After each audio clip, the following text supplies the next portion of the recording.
Isang magandang araw sa ating lahat mga ka-FT. Another day, another duty na naman tayo ngayong araw na to.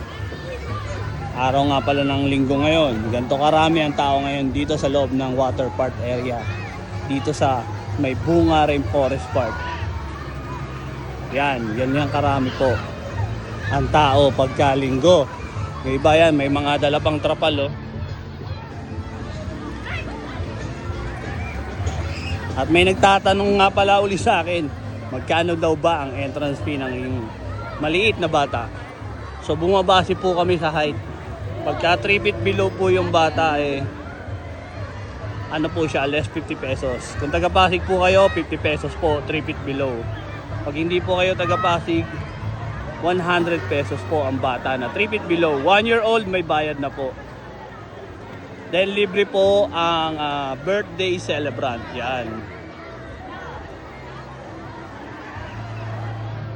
Shoutout dito.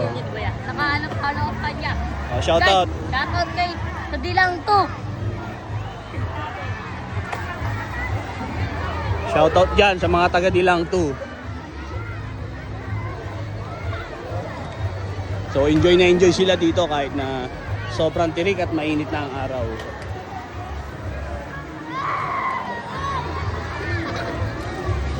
Grabe, napakamura naman kasi talaga rito. Dito naman tayo. Ito pong cottage namin na nagre-rate po ng 500 pesos. Yan yung mga gantong lamesa, 400 pesos. So ito naman yung isang kiddie pool.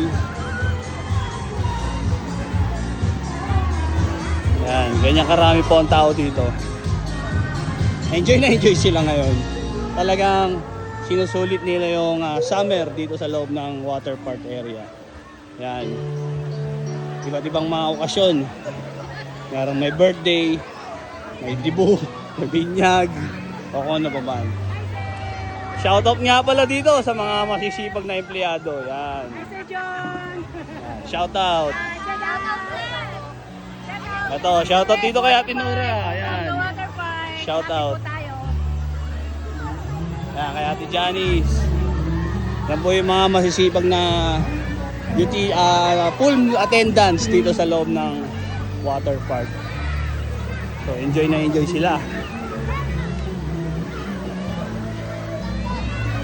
At bawal din po pala dito ang babasagin, stick. Oh, shout out.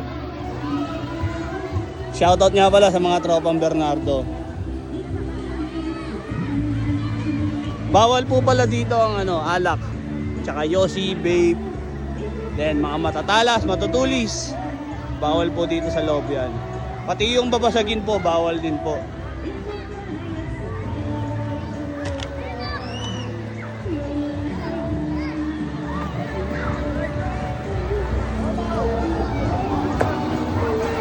Bakit tayo dito sa gazebo? Ganyan karami po ang tao rito sa loob ng water park pagka weekend. Then ano pa ba, pagka ganito pong weekend dapat po maaga kayong pumipila sa labas. 5 AM pa lang po may pumipila na po sa tango o sa order of payment para po makapag-avail sila ng mga ganyang cottage show. Then nag-o-open po ang nag-ooperate po ang order of payment is I think 7 AM po. Nagbibigay na sila ng order of payment, pati po sa cashier. Nagbibigay sila ng resibo. 7 AM.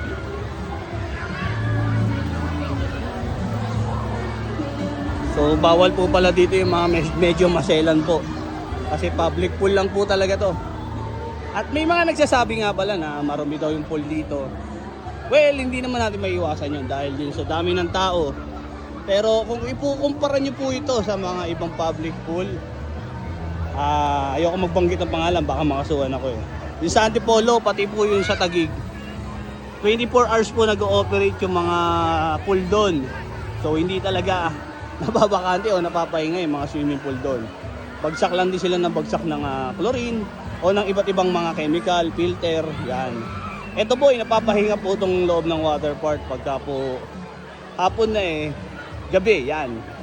So 8 to 5 PM lang po itong operate ng water park area dito sa may Bunga Rin Forest Park. Kumpara po sa ibang resort na 24 hours nag-ooperate.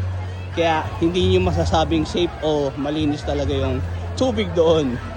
Kumbaga mas malinis pa ho ang tubig dito sa water park. So hanggang dito na lang, maraming salamat.